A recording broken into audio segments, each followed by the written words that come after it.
cells, B23 and B24. Or with the copy paste, sorry, first one. Insert new worksheet and then name it as data. So come back here. This is the current worksheet.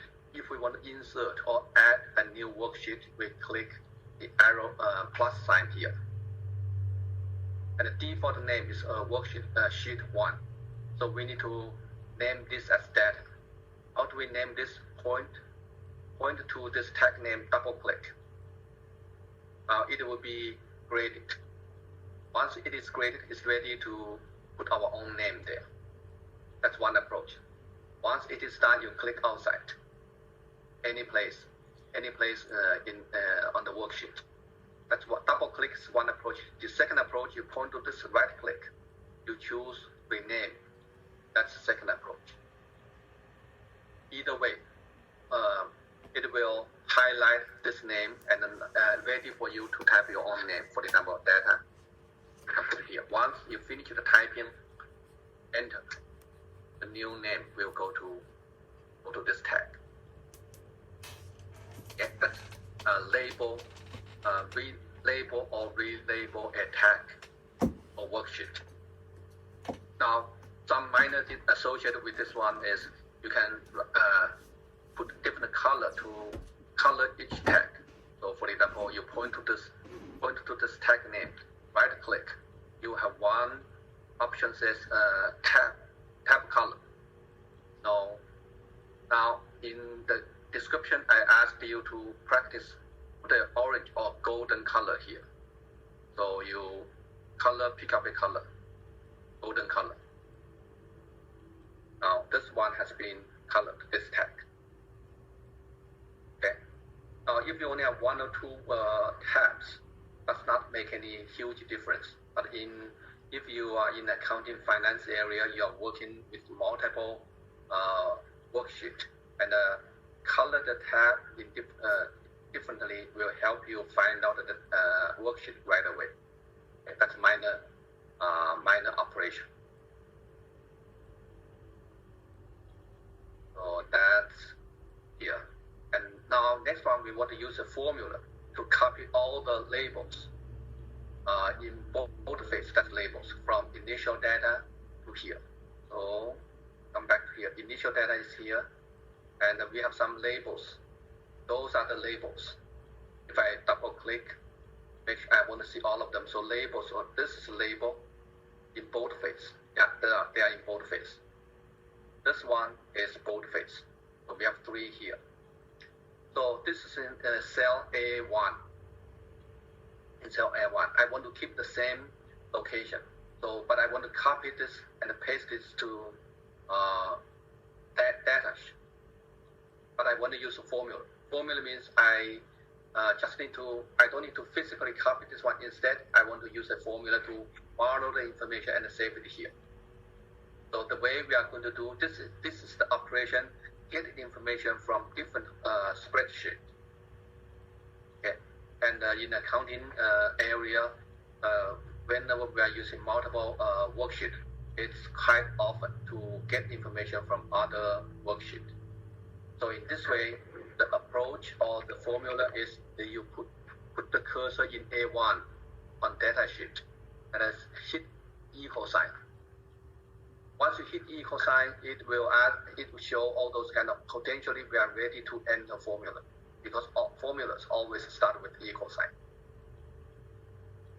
And if we can remember the cell address, that's great. If you cannot remember the cell address, it's okay, because Excel helped us do this in a relatively easy way.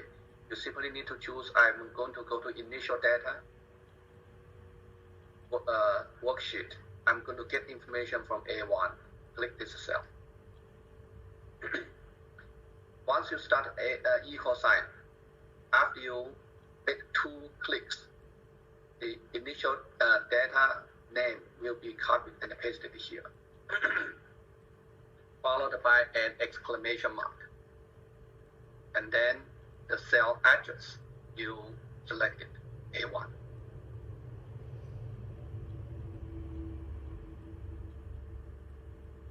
this is a nice feature. We don't need to, the keys, we need to know the process, but we don't need to remember the details if we couldn't for the first time. Maybe in the future, as you become very familiar with this process and remember all those detailed information, you can just type that in. But if you cannot remember, you can go this way and hit enter key. By doing this, the information in cell A1 on initial data worksheet will be borrowed and pasted, put it here. And if you check the content in A1, you only see a formula. That's the content in A1. But the real content, but the results, when you demonstrate that A1, that's the content from initial data. And the information starts from A1 all the way down to 30, or you can 31, 32. So you don't need to do this each time. You do this 32 times. No, you just need to highlight or select the first cell and then go to the lower right corner of this cell. You see a square here. Once you put the cursor over the square, and the sign changed from tall cross sign to solid smaller cross sign. You click, hold it, and drag all the way to 32.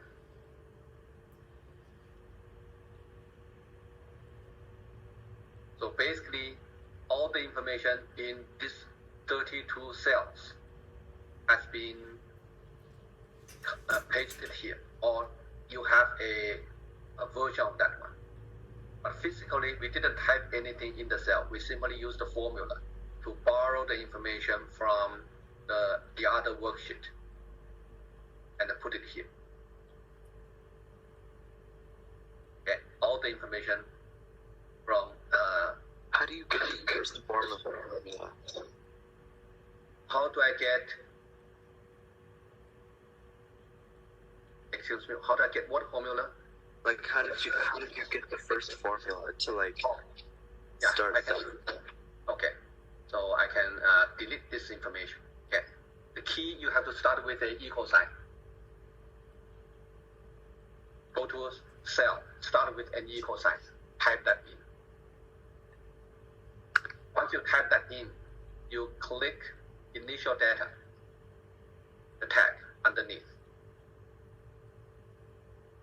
Once you click initial data tag, two things has happened. Number one, it will switch from data to initial data. Second one, right after the equal sign, initial data exclamation mark has been copied and pasted in the cell. Next one, you specify cell, in this case A1, you click A1, this cell. Once you click A1, the address will go to here. Instead, content will stay here, but address goes to here. So after you specify, if this all we need, you put the cursor at the end, hit enter key. It will send you back to data, and you see the information. But the content, if you click here, the content really is a formula.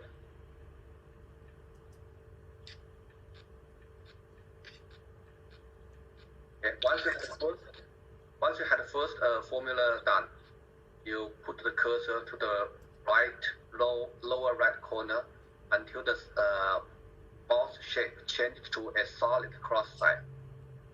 And once it is a solid cross sign, click and drag. Yours is only in column A. Mine copied from column A all the way to column E. You do one.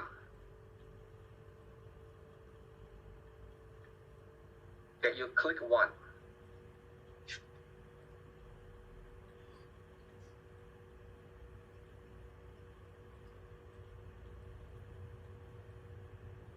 Okay, let me demonstrate this process one more time. Equal sign, initial data, click only, don't drag, only one. Physically, you see on the top, you see A1.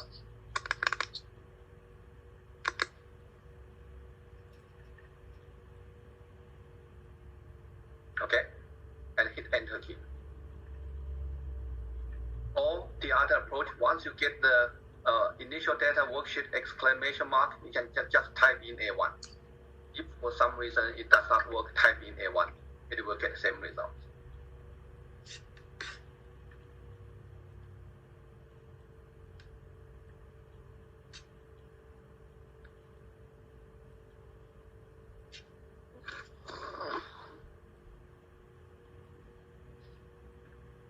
Text in column A, right. But here, now the key is, right now you see the information is only this cell basically empty. The key is the formula. This is the formula. Which cell you want to get information? Okay. And before you go to you have to put the cursor in cell A1. And the other case, I guess, if you resize the size, you make it may look like this. May look like this from A to E, but actually, if you go to B1, nothing here. So you have to put the cursor between A and B, and or just drag that one, enlarge this. I don't know whether this is the situation. Because if the other case, if the original size, you see, it looks like it goes from A to E, but actually it is not, because everything stays with A1. If you go to B1, nothing, C1, nothing here, D1, nothing. How can you prove? You put the cursor between A and B, you see a bar here, and then when you point to this, the mouse point changed with cross sign with the double arrows. So double click here. Once you double click, it will automatically find out the best fit for all the information in this column. In this case, only one piece information there. So if this is the case, I guess it is start to make sense to me. Yeah, that was the case. Okay. Thank you. Yeah. So looks like it go across multiple columns, but actually it is not. So double click, make sure it goes to here. Okay. Now once this is done, we can continue. Repeat the process. Drag all the way down to row 32. So we get all this information. And still, you see the second one goes across to D, but not actually, it does not have any information in column B, C, D. Instead, if you want to prove, put the cursor between A and B. You see the vertical bar, you put the cursor on it, and until the sign changed to cross sign with a double arrow, so double click. Now it automatically find out the best fit. Now you see those additional zeros, sorry. And this one, because we put the formula here and nothing in the original spreadsheet. So in this case, we do this individually, just delete those. Put the cursor here, hit the delete button. One by one. Because only a few exist, so it's worth to do this rather than make copies 32 times, copy, paste, copy, paste. Okay, this will be much faster, relatively speaking. Okay. Save the work. One step. Second step, we go back to here.